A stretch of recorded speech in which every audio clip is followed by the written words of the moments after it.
Welcome back to the Gutsiest Brands podcast, a show built around understanding the DNA of gutsy brands by talking to the world's most innovative brand leaders. For those of you that may be new to the Gutsiest Brands podcast, I'm your host, Emily Eichelberger. Here at GutCheck, we've identified 4 primary criteria that help us measure a gutsy brand. We feature brands that are empathic, pioneering, bold, and those that see opportunity where others see trade-off. When we find a brand leader that fits the bill, we bring them onto the show to explore what makes them so successful, what drives them every day, and get their perspective on other brands that wear the badge of gutsy honor. I am very excited about today's episode because it features 2 incredibly intelligent women discussing brands out in the world that are unique, bold, and go the extra mile to be truly connected. Today, GutCheck CRO Jess Gaedeke, a former leader at Nielsen who loves to nerd out on brands, speaks with Karen Howland, the managing director of CircleUp Equity that spots high-potential brands before they make it big. Let's listen in while Jess and Karen talk about several brands that really represent the Gutsiest brand pillars and see what brands Karen feels a special connection to, and learn why we should have irrational expectations in business.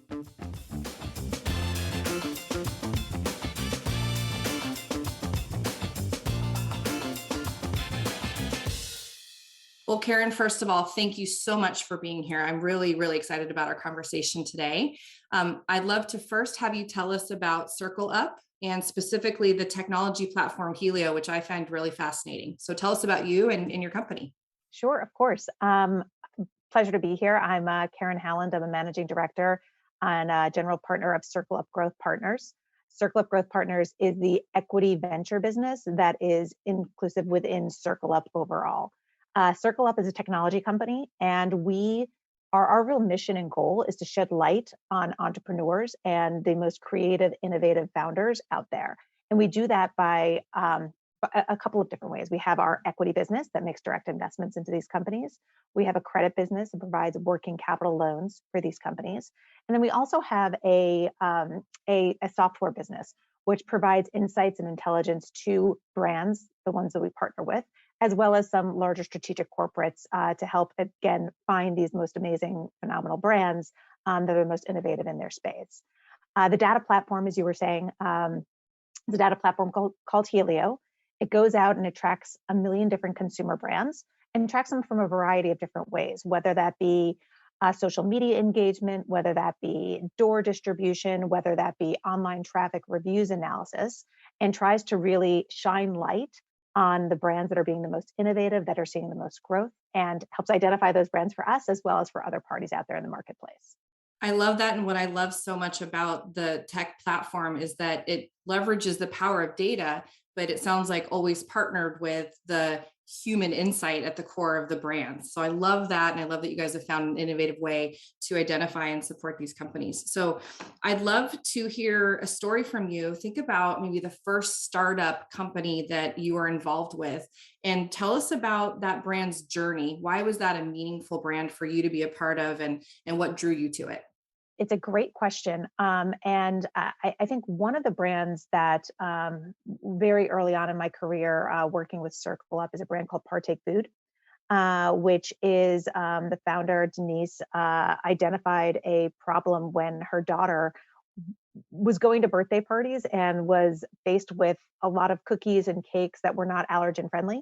And her daughter had rather severe allergies. And so she went out and she's like, you know what, I can't have these cookies and cakes that really taste like cardboard. Like, my daughter's not interested in them. She feels excluded from these parties. I want to go out and make a better product. And so she went out, she created Partake Food, which is an amazing allergen-free brand. But it's more than that. It's actually a really darn good cookie product, and really darn good baking product. So it not only is allergen-free, it gets a halo of better for you. So it's gluten-free, it's vegan, it's broadly better for you product. And that's why customers are shopping for it. It's not just for the fact that it's allergen free, it's for all of these other attributes.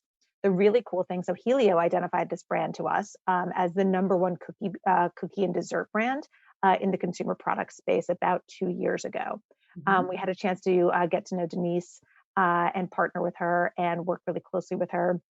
We're able to provide some insights from Helio as she's thinking about how to position her brand, what categories to go into.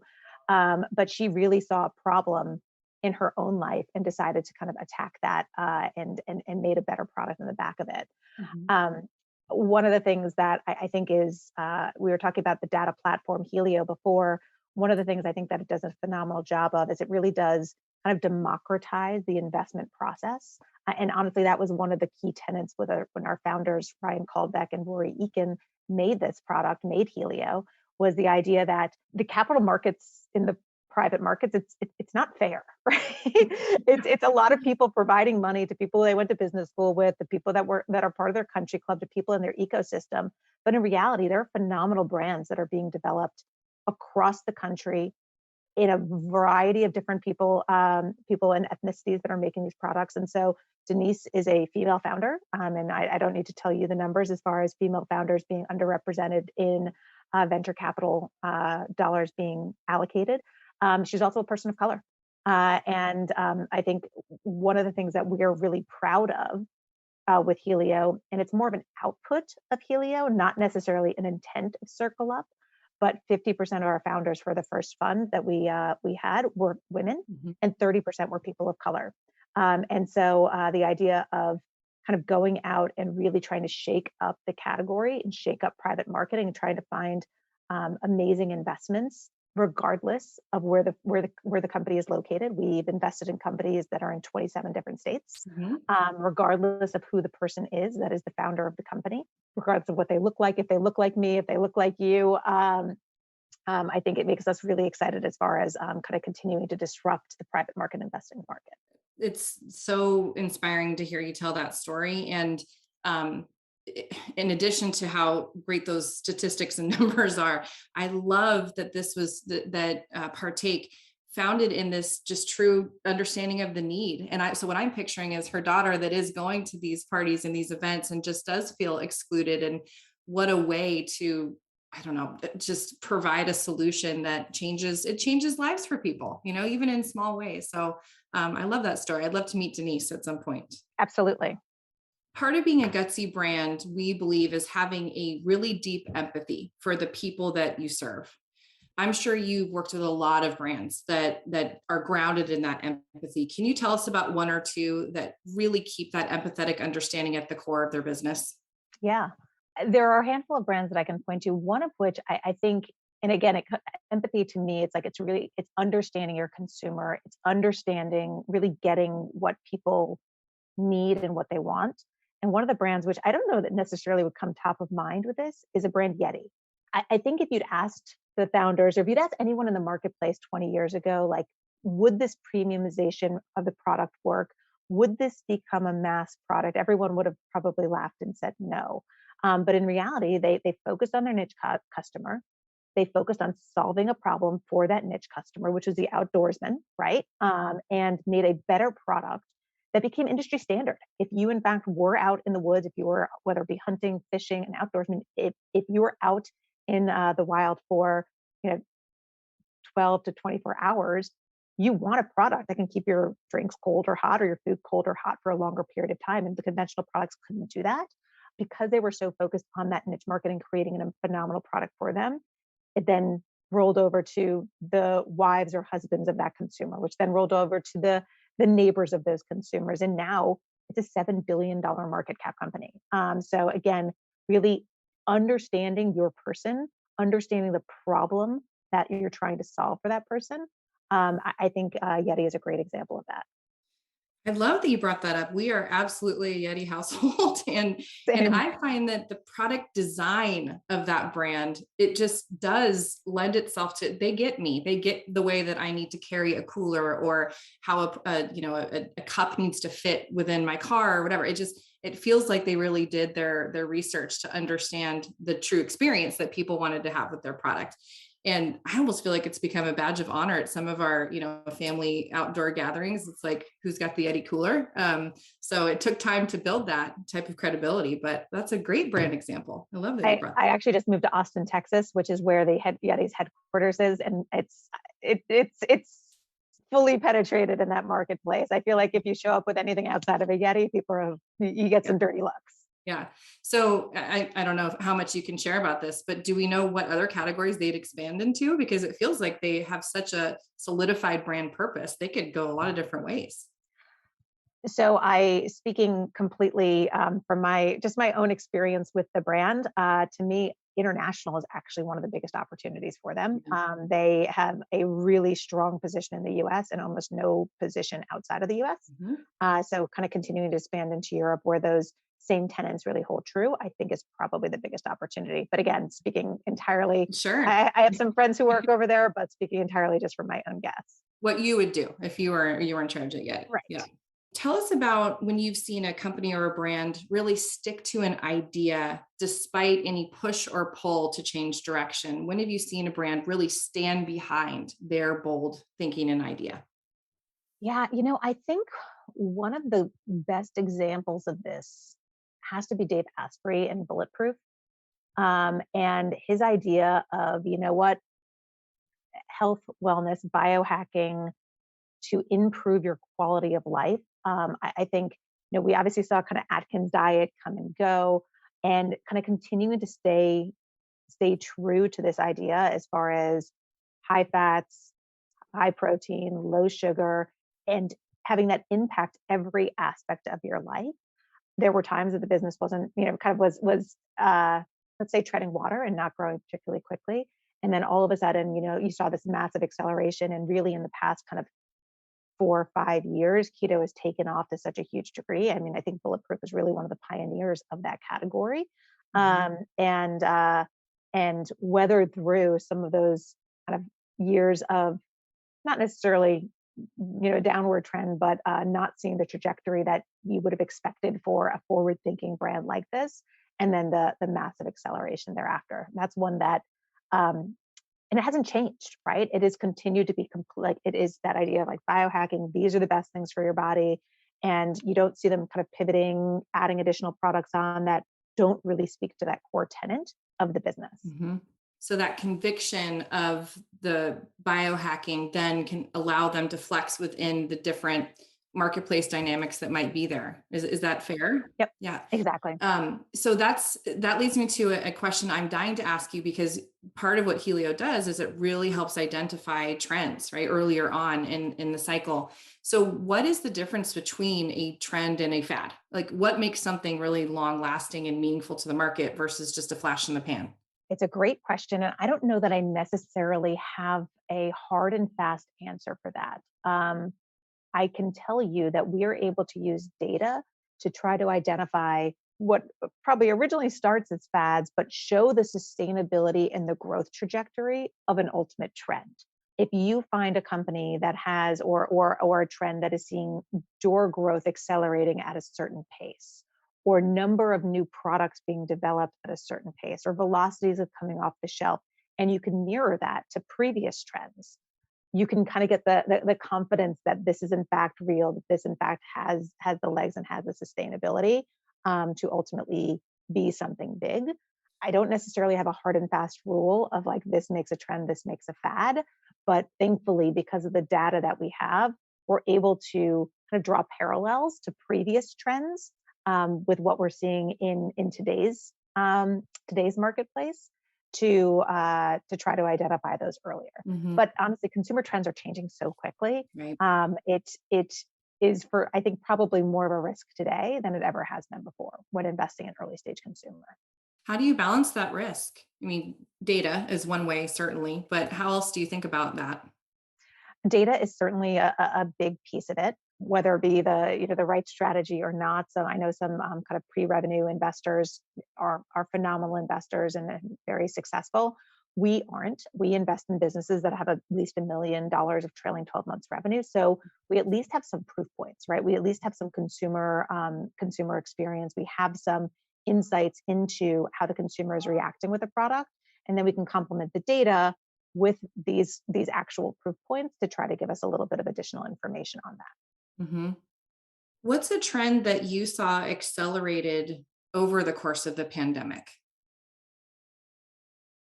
Yeah, anxiety is probably the biggest one that I could point to. I think it's anxiety, and I think it's the willingness to talk about anxiety as well, which I think is like obviously the fact that people are feeling anxious and have those emotions is obviously concerning, but it does feel like we've broken down a lot of the taboos.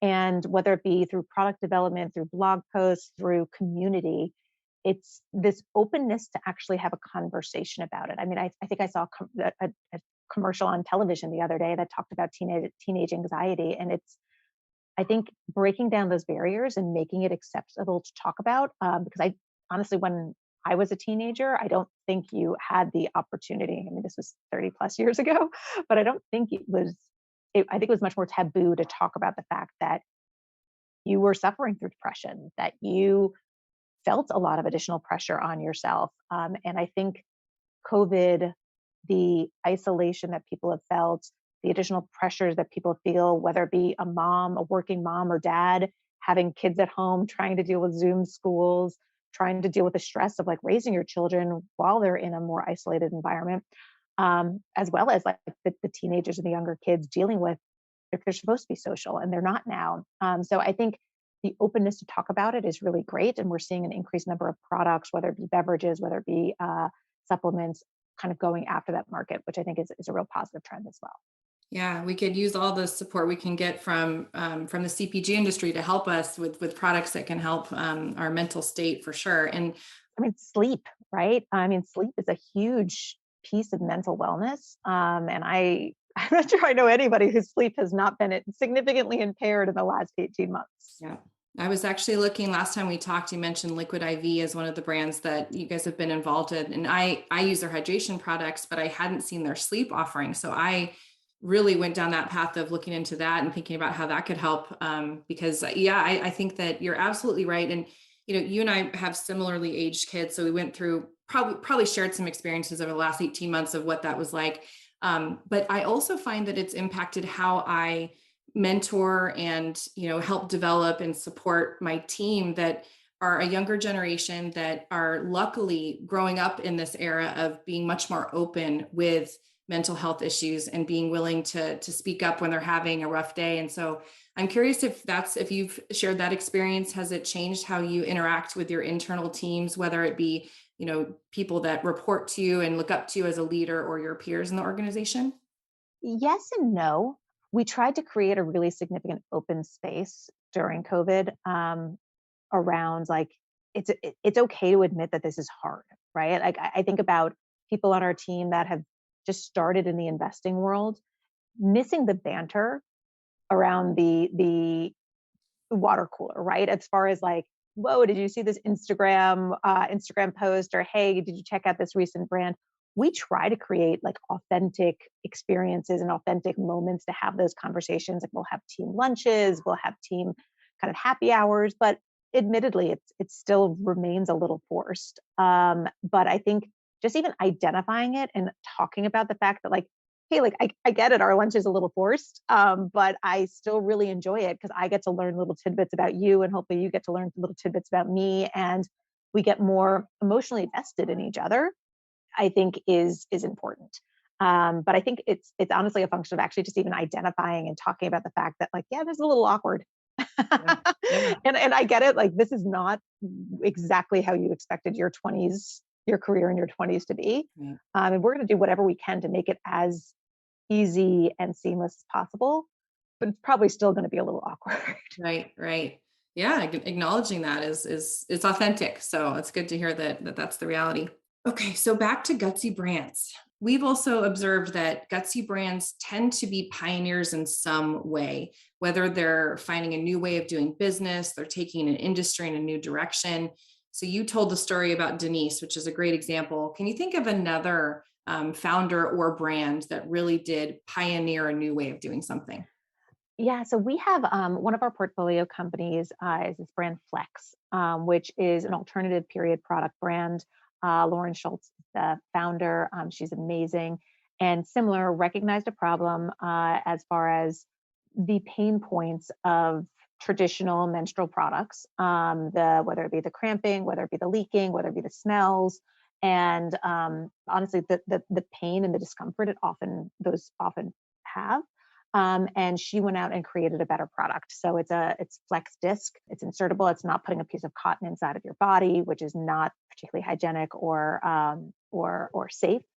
She went out and she completely created a new product that is seeing by far the largest growth in the period product brands, seeing significant distribution growth. She's really viewed as a meaningful innovator in the category, and it's a category of behemoths, right? It is a category of huge pockets, huge marketing dollars being able to be spent by the Playtex and Tampexes of the world. And she's going in and saying, nope, your product, it's not for me. It's not for everybody. It's not for the future. And I'm going to be completely disrupted. And until she came along, there was organic tampons, which is great, right?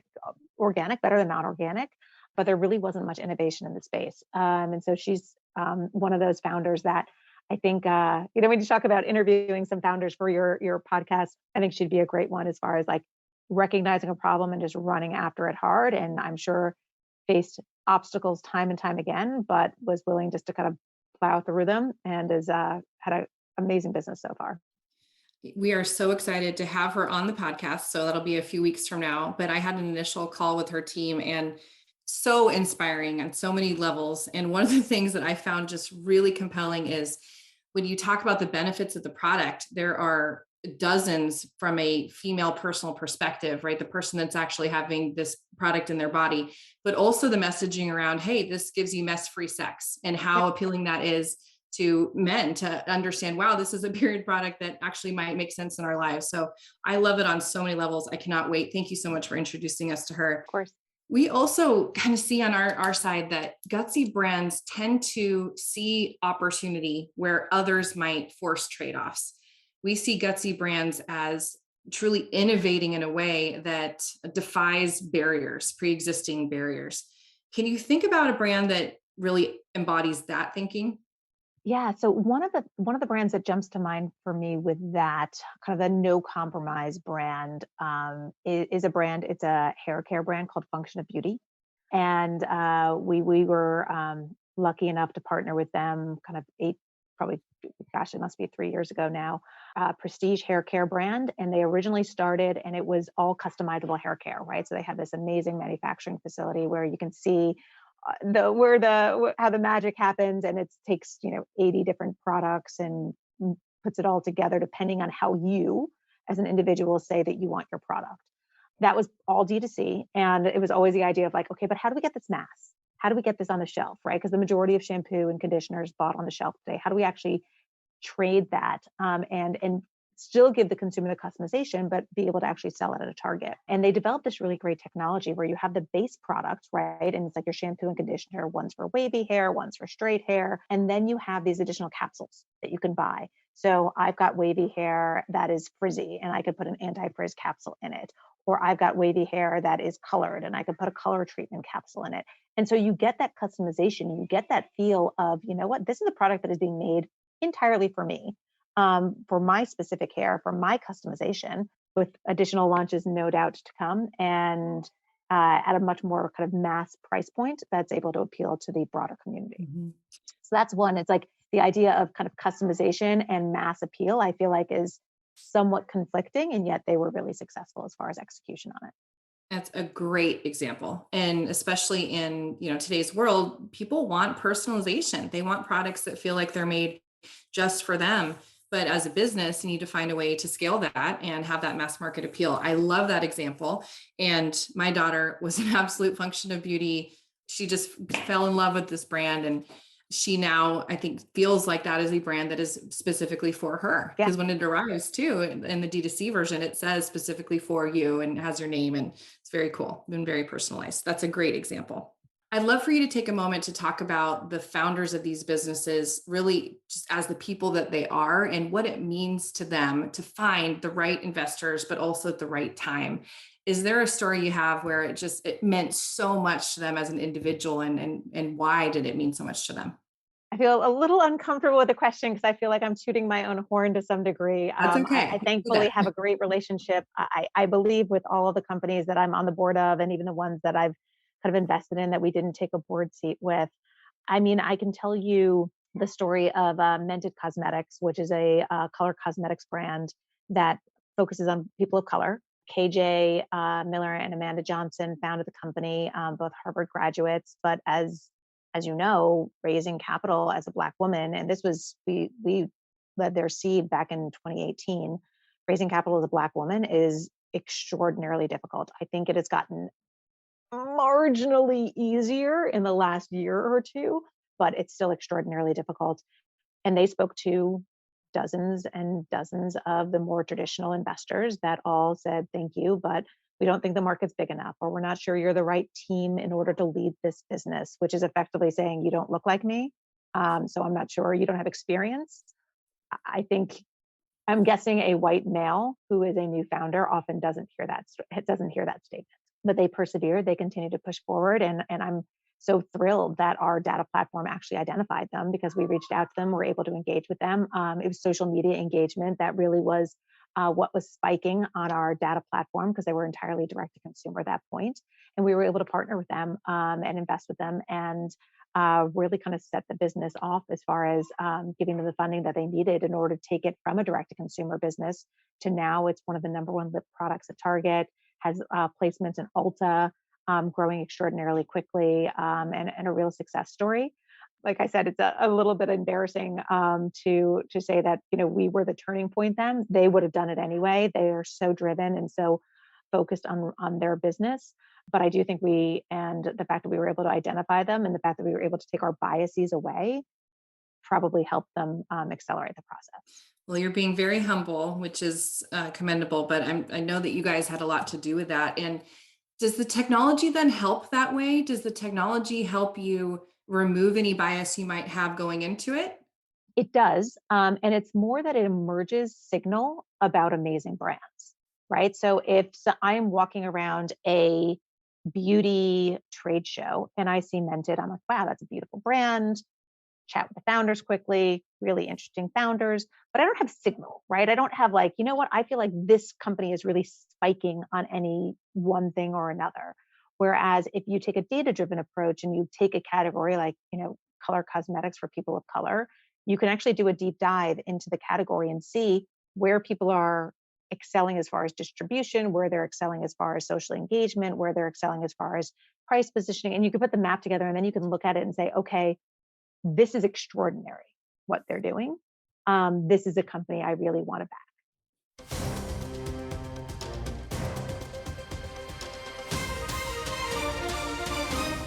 So Karen, we'd love to move to a quick rapid fire round. I want just off the top of your head, a brand or campaign, and this can be from your personal experience. There's no right or wrong answer, okay? But name a brand or campaign that you think really demonstrates empathy, that it really, really gets people. If you think about Athletic Brewing and Partake Brewing, kind of the non-alc beer brands, I think those have identified such a material problem in the marketplace. And the idea of, there's a variety of reasons people can't drink beer and they can't drink alcohol, whether that be pregnancy, whether that be alcoholism, whether that be weight loss, whatever it might be, and actually being able to provide a quality product that you don't feel like the stigma of drinking like an O'Doul's type of product of like and sacrificing for that. I feel like those are two brands that are really excelling there. It's a great example. What about a brand or a campaign that was really pioneering? It showed a new way of thinking or doing business. I've got to go Dollar Shave Club for that, right? I mean, they completely disrupted the idea of a razor blade model, which, I mean, that's a cliche term, right? We use that term all the time and they're like, nope, let's completely turn that on its head. And let's put these very funny commercials. And to this day, when I'm having a bad day, I will pull up that original one and I will watch it and it will just make me laugh. I think Dollar Shave Club did a phenomenal job as far as that. That's a great tip, to watch it when you're having a bad day. I'm gonna use that one. What about a brand or campaign that stands behind bold ideas, even if it's not totally popular at the time? I would say I'm going to go Halo Top ice cream. The idea of actually putting their calorie count, the calorie count of the full pint of ice cream on the front, bold and center, just to say, you know what, this is what you're getting. This is what you're going to be enjoying. I'm sure many people told them, you know what, no, stick it on the back, keep it on the back, don't highlight it. And they recognize what the consumer is actually looking for and why they feel that I can eat that entire pint of ice cream guilt-free if I have that bold front and center. It's a phenomenal success story. And CircleUp was involved with Halo Top too, right? We were early on, yes. Yeah, you guys get to know a lot of the Unilever scoop ups, so that's great. How about a brand or campaign that saw an opportunity where others forced compromise? Yeah, we've partnered with a brand Buffy, which is a comforter company, and it's the idea of providing a hell of a comfortable comforter, right? Quality and like your ability to sleep is first and foremost with that. But then they didn't compromise at all as far as sustainability. That's really been a core of to the ethos of the business. And so being able to really, but on the flip side, recognizing that if you don't provide a good night's sleep, if it doesn't, the comforter doesn't run too hot, you won't be able to drive any customers to your product. So that idea of actually kind of continuing to provide a really quality product, I would actually argue an extraordinary product, while continuing that focus on sustainability and having that intertwined in every aspect of your business. I think Buffy does a great job with that. Excellent. Those are all great examples. And again, more brands I want to learn a lot more about. So I have one more question before we go to our kind of final lightning round. When we were talking last week, you used the term irrational expectations, and I thought it was such a memorable term. Tell me about how that's played out and how you interact with some of these brands and how CircleUp runs their business. Yeah, I think the context of irrational expectations is, I think founders have to have that to be successful, right? Because if you are an innovative brand, no one else has thought to do this, right? You've had 50 people who have said, you know what, that doesn't make sense. That price point doesn't make sense. That material doesn't make sense. That point of distribution doesn't make sense. You can't fight the big incumbents. So you have to have those expectations that arguably in the normal marketplace, people say no to 50 times before you finally say, like, you know what, I'm persevering. I am pushing through this. I have these irrational expectations and I know that this is going to work. CircleUp has done that to some degree, right? We launched as a marketplace back in 2013, 2014. That was the first iteration of our business. We had a lot of success there. We helped 300 companies raise capital, but we recognized that the model didn't really have the long-term trajectory that we would have hoped it would have. And so we pivoted to the funds model, right? And then we've subsequently pivoted more towards a technology model. And it's that idea of, there's so much information out there. We need to democratize the investment process. How do we do that? And that's always been our core ethos, but recognizing that you've got to make tweaks along the way as you learn, as you continue to improve. But that idea of irrational expectations that we can democratize the private market investment market, even though time and time again, people have said, no, you can't because the data is not readily available. So I think our founders have definitely had that. And a lot of the founders that we work with on a day-to-day basis within CircleUp Growth Partners all do too. You're in good company then. That's fantastic.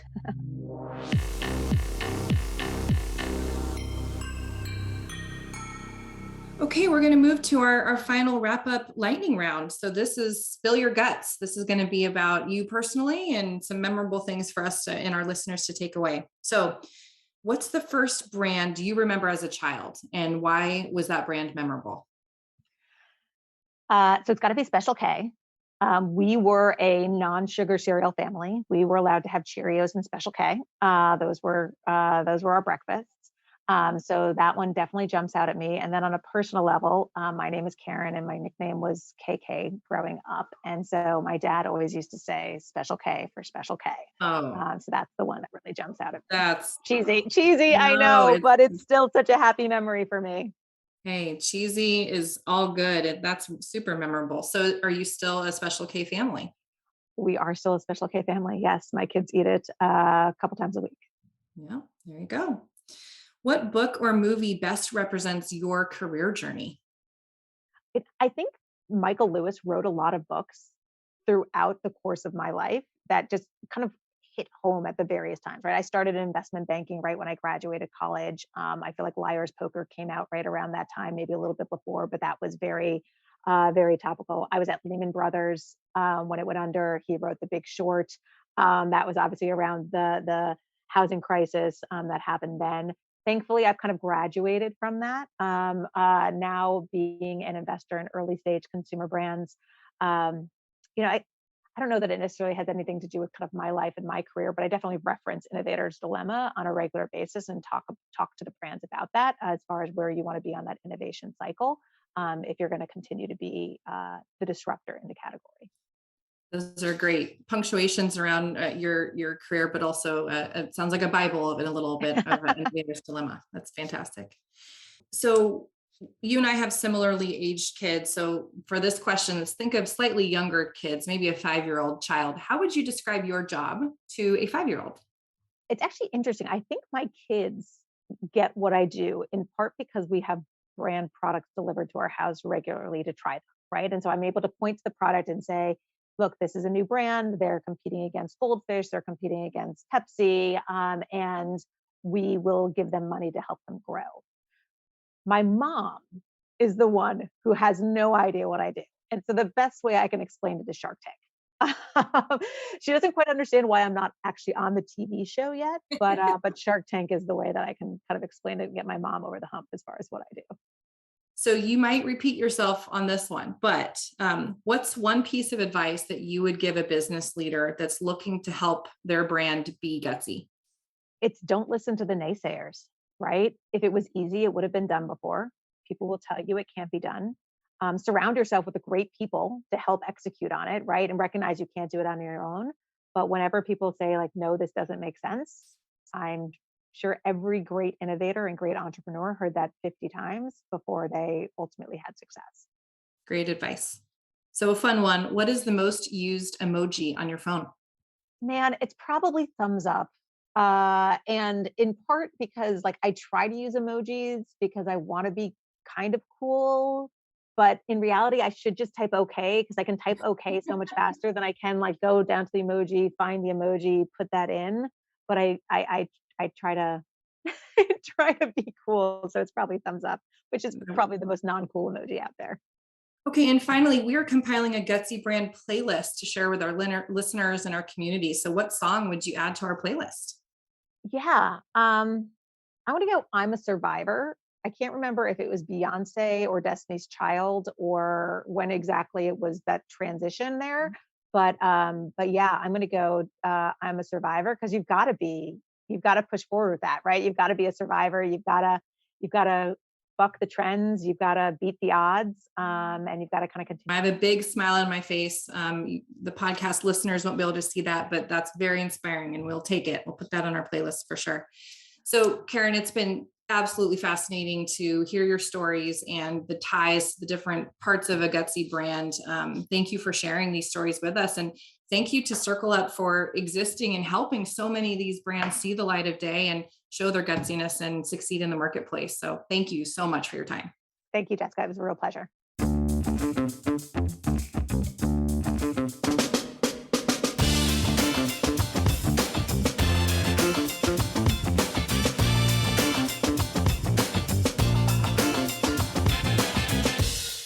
Jess, that was a fantastic conversation. I can't believe how many brands you guys talked about, things I've heard of and used, and ones that I wrote down to look up after this call. Same for me. Honestly, a lot of those brands that she mentioned are in my household. You know, my kids use them or I use them. So I really related to how she described the human connection of that foundational insight. But the other ones I was immediately looking up. I actually, reached out to people, the founders on LinkedIn, and was able to connect with a couple of them. In fact, 2 of the brands that she mentioned, the founders are already set up to be future podcast guests. So that's amazing. Yeah. So let's talk key takeaways. What resonated with you the most? So I think to start just with CircleUp itself, beyond the brands that they invest in, CircleUp from a business standpoint is incredible because they use data to stand behind those bold ideas of even choosing which, company to invest in. So I found that to be a really powerful illustration of technology coupled with that human expertise that you sort of need to go with a bold decision. So I really love that she gave examples of multiple brands where on the surface, maybe the market didn't look big enough, right? Maybe the trend looked more like a fad and it would just fizzle out. But using the data helped uncover those emerging signals that allowed them to pinpoint brands that had incredibly compelling, really high growth opportunities. So I loved that marriage of technology with the human expertise on top of it. It is amazing. And I think it's such a simple thing that not everybody applies. Karen was talking about how traditional investing, oftentimes you're investing in companies you have a friend that works at, and it's kind of like an old man's world, kind of, so to speak. So it's cool to see us progressing past that and using data in a way that allows for opportunity. Yeah, I totally agree. And the number of women founders and people of color as founders, I mean, it's a perfect way to make sure that we can identify those opportunities and give those inspiring founders a start. So I loved it. I loved so many things about it. And then, the other piece that I really took away was each of those examples she mentioned in terms of innovation or marketing really grounded in empathy, right? And that's what leads to sustained growth. So one example she mentioned was Function of Beauty, which is a brand that my 12-year-old daughter uses. And that's the notion of having highly personalized experiences. I mean, people can say, this is the type of hair I have. This is the type of hair I want to have.